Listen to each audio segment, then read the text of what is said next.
They've made strides, but I'm not sure if they ever get there. There's tremendous discord. They're having a tremendous problem getting along with each other in Iran. The leadership is very disjointed. It's got 2 to 3 groups, maybe 4, and it's a very disjointed leadership. And with that being said, they all want to make a deal, but they're all messed up.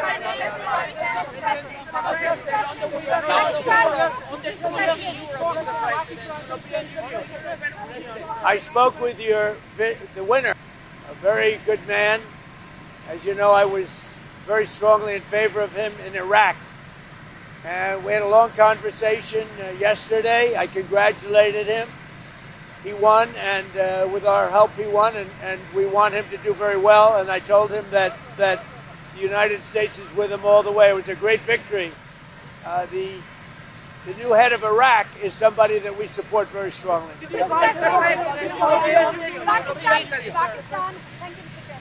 Pakistan has opened the land route with Iran. Did they consult you before opening it up to Iran? And are you aware of it? That was a vicious bee. Vicious bee. I know everything about it. Yeah, I have great respect. Are you from Pakistan? I have great respect for Pakistan and for the Field Marshal and for the Prime Minister. Yeah, I know that. Yesterday, you talked about Italy and the withdrawal of troops from Europe, from Italy and Spain. Can you clarify with your words? Well, I'm not happy with Italy, and I'm not happy with Spain.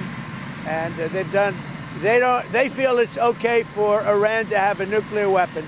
Anybody that feels it's okay for Iran to have a nuclear weapon is not very smart. And it'll be a terrible thing in the future. If they were ever allowed to have a nuclear weapon, you would have problems the likes of which the world has never seen before, and it's not going to happen. And aside from that, right now they have no Navy. It's been wiped out. No Air Force. It's been wiped out. They have no anything. They have no anti-aircraft. They have no radar. They have no leaders because, frankly, their leaders are very disjointed. They have a lot of problems right now. They're not getting along with each other. Their leaders are not getting along with each other. So we raised the tariffs on cars coming in from the European Union because the European Union was not adhering to the trade deal we have. So based on that, now, when they build their plants, of which they're spending over $100 billion, all countries, not just the Union. When those plants open, there won't be any tariffs. But we raised the tariffs because they were not, as usual, they were not adhering to the agreement that we have. We have a trade deal with the European Union. They were not adhering to it. So I raised the tariffs on cars and trucks to 25%. That's billions of dollars coming into the United States, and it forces them to move their factory production much faster. We have right now in the United States over $100 billion of car plants being built. It's a record. We've never had anything like it from all countries, Japan, South Korea, by the way, Canada, Mexico, they're all building plants in the United States. But the European Union was not adhering to the deal that we made.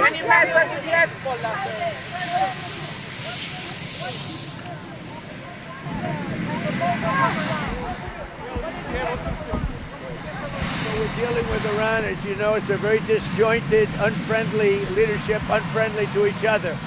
They're not getting along. They're very, very confused by what's happened because essentially most of their military has been wiped out. But we just had a conversation with Iran. Let's see what happens. But I would say that I am not happy. Their leadership is very disjointed, very argumentative with each other. They come back, one says one thing, one says another. They're very confused. Obviously, their country has been, frankly, decimated. Their Navy is gone, their Air Force is gone. Many of their soldiers, unfortunately, are gone. They've got to come up with the right deal. At this moment, I'm not satisfied with what they're doing. Did you decide against bailing out Spirit Airlines? Well, I guess we're looking at it. If we could do it, we'd do it, but only if it's a good deal. Claiming that they're preparing to shut down this weekend because they haven't gotten a Well, deal. we're looking at it, but if we can't make a good deal, no institution's been able to do it. I said, I'd like to save the jobs, but we'll have an announcement sometime today. We gave them a final proposal. Excuse me. Mr. President, it's day 60. Are you going to seek congressional authorization for... No other country has ever done it. It's never been in, as you know, most people consider it totally unconstitutional. Also, we had a ceasefire, so that gives you additional time. But no other country's done it. We're in the midst of a big victory. This is a victory like we haven't had since Venezuela, okay, to be honest with you. We haven't had, but, you know, we have a country that lost its way. It really lost its way. That's our country in terms of the military. Now we have a great military. We're on our way to another victory, a big victory, and I don't think that it's constitutional what they're asking for. These are not patriotic people that are asking. You know, when they say, even the losers, even the ones that say all the wrong things, admit that it's been amazing what we've done. The Strait is totally shut down. It's flawless. It's totally 100% shut down. Now, we've been dealing with Iran. They want to make a deal. They're not there. They're not with it. They're sort of, they get close, and then a new group of people come in. They don't know who their leaders are.